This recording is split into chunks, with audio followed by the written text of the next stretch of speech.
petite source. L'eau de la montagne. Ça gèle pas. Ça gèle pas l'hiver. Puis l'été, ça s'assèche pas.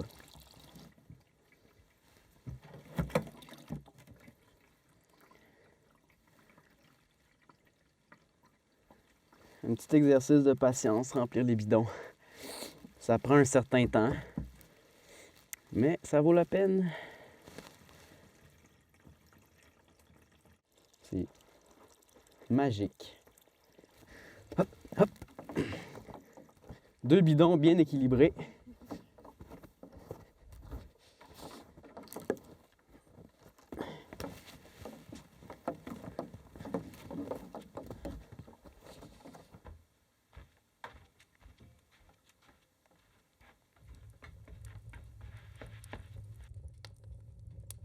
Je m'appelle Arnaud Caron, ça c'est mon vrai nom.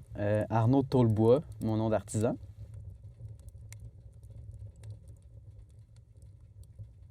J'aime beaucoup les choses anciennes, les façons de faire des époques pré-industrielles, c'est-à-dire les trucs faits à la main, les trucs qui sont accessibles, qu'on n'a pas besoin d'une usine pour les fabriquer. Ça fait à peu près une dizaine d'années que je m'intéresse à ça, puis que j'ai commencé à fabriquer des meubles, des vêtements. J'ai commencé à faire de la cordonnerie, travailler le cuir.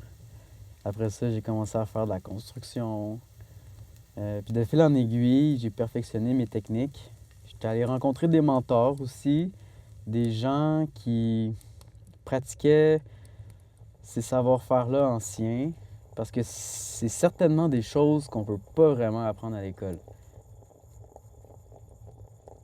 Moi, ma passion, c'est vraiment d'essayer de retrouver cette culture-là, puis de trouver le positif à travers toute cette histoire qui est notre histoire collective là, ici au Québec, dans la vallée du Saint-Laurent.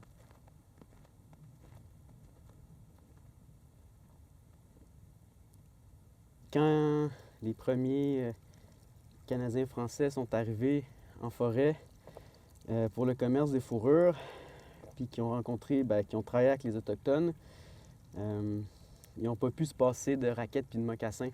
Ça a été l'hiver, les outils de voyage par excellence. Ce savoir-faire-là a complètement été étouffé, marginalisé. Et pourtant, c'est le savoir-faire qui a été le plus utile et pratique. Puis c'est la raison pour laquelle on est ici. Les mocassins pointus de ce modèle-là, on va beaucoup les voir chez les Cris de la région du lac Mistassini, chez les Atikamekw aussi, un petit peu plus au sud. Le fait que ça soit pointu, là, c'est tellement pratique pour mettre puis les enlever.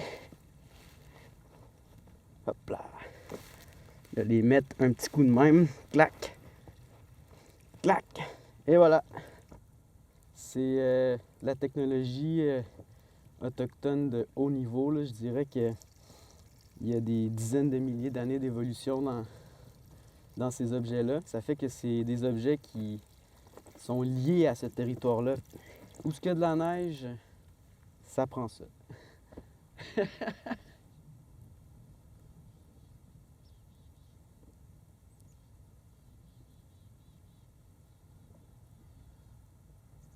Moi, je continue à côtoyer les Autochtones, puis aussi les livres d'histoire pour essayer de retrouver ces façons de faire, puis les pratiquer pour pouvoir les perpétuer, puis que ce soit pas juste de la théorie dans des livres, qu'on puisse dire qu'on est encore capable de le faire de nos mains.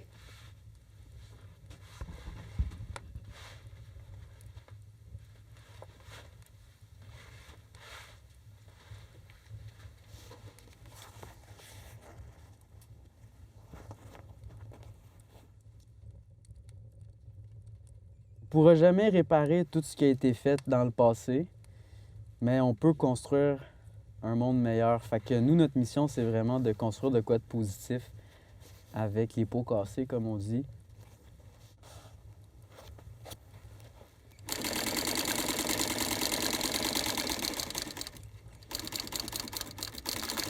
Fait que la seule chose qu'on peut vraiment faire concrètement, c'est de valoriser ces choses-là, de les garder vivantes puis de les transmettre.